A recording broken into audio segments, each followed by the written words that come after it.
Right, luxury cars, some people just don't get it, do they? They look at the price tag, which is often enormous. They think it's all about showing off your money. They are, of course, completely and utterly wrong.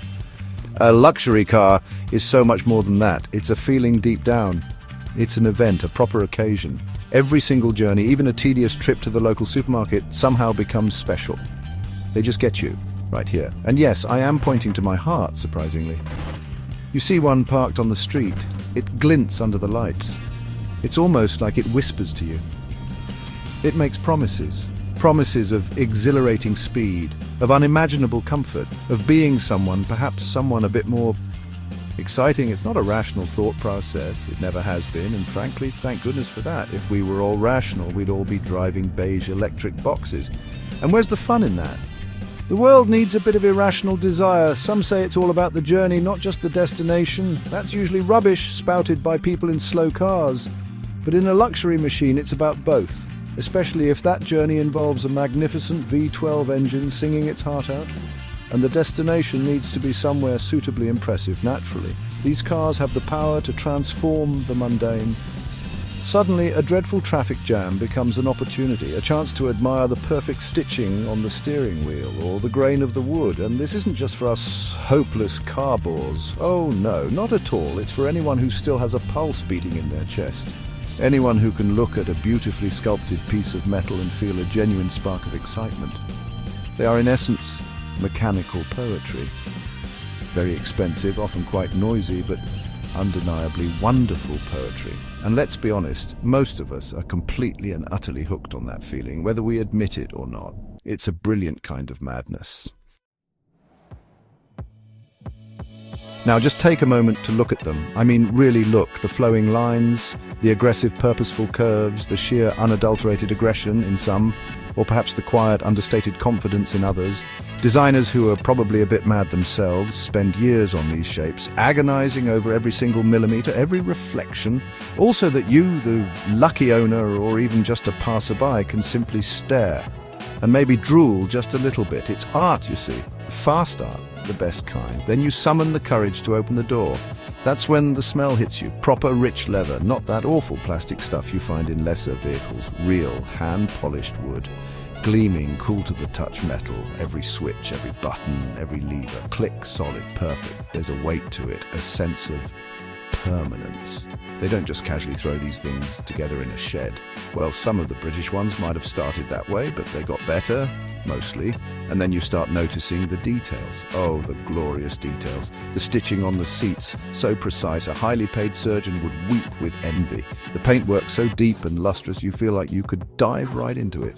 Tiny, exquisitely crafted badges, cleverly hidden compartments for your essentials, things you might only discover months or even years after you've bought the thing. It's like a continuous treasure hunt, a treasure hunt composed entirely of pure, unadulterated quality. This isn't your typical mass production line we're talking about, not really.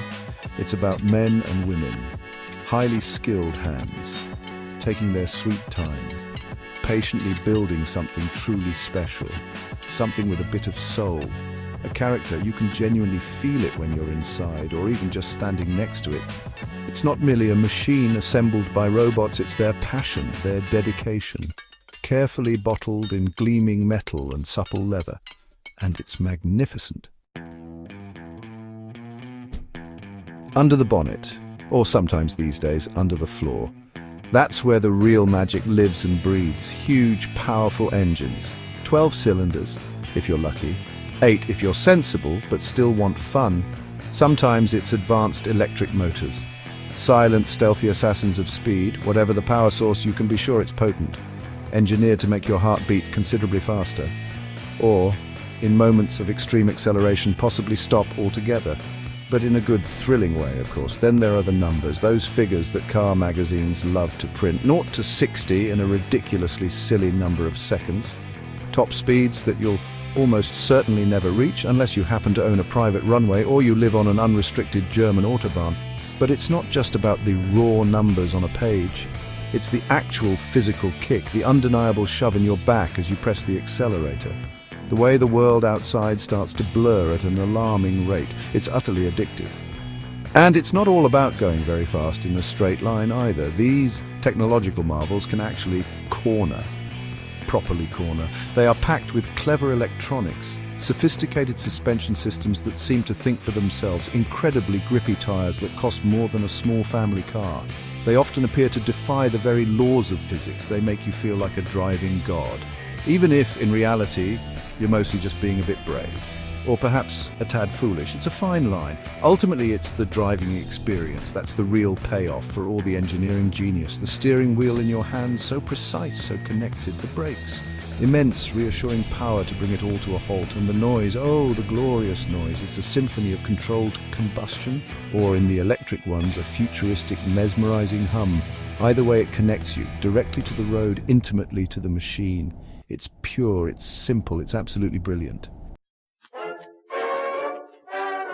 Think of the truly iconic cars, the legends that have graced our screens and imaginations. James Bond's Aston Martin, obviously, preferably the one with the ejector seat and machine guns. We all desperately wanted one of those as kids. And some of us still do, or that beautiful Ferrari from Ferris Bueller's Day Off. A tragic ending for the car, of course. But what a magnificent machine it was before it met the trees. These cars don't just exist, they make stories. They become cultural icons. Let's be perfectly honest with ourselves for a moment. Pull up anywhere in one of these magnificent beasts. People will notice, they will definitely stare. Some will smile admiringly. Others might scowl a bit. They're just jealous. Don't worry about them. It's an undeniable statement. It says you've probably made it in life, or at the very least, you've got exceptionally good taste, or perhaps you've just secured a rather massive bank loan. But frankly, who cares about the details? But it's about so much more than just showing off to the neighbors. It's a deeply personal feeling, a sense of pride, unadulterated joy, a genuine sense of occasion every single time you reach for the keys. That little anticipatory thrill that runs through you, knowing what incredible experience awaits you behind the wheel, it becomes an extension of you. A very expensive, incredibly fast, and wonderfully noisy part of your personality, and that's no bad thing. So the big question, are they actually worth it? The colossal price tags, the frankly terrifying fuel bills, the constant nervous feeling you get when navigating tight city car parks? My answer is simple, yes, 1,000 times. Yes, they are magnificent, often absurd, but always wonderful things. They make life that little bit better, considerably more exciting. And that feeling, that sheer unadulterated joy is quite frankly priceless. End of story.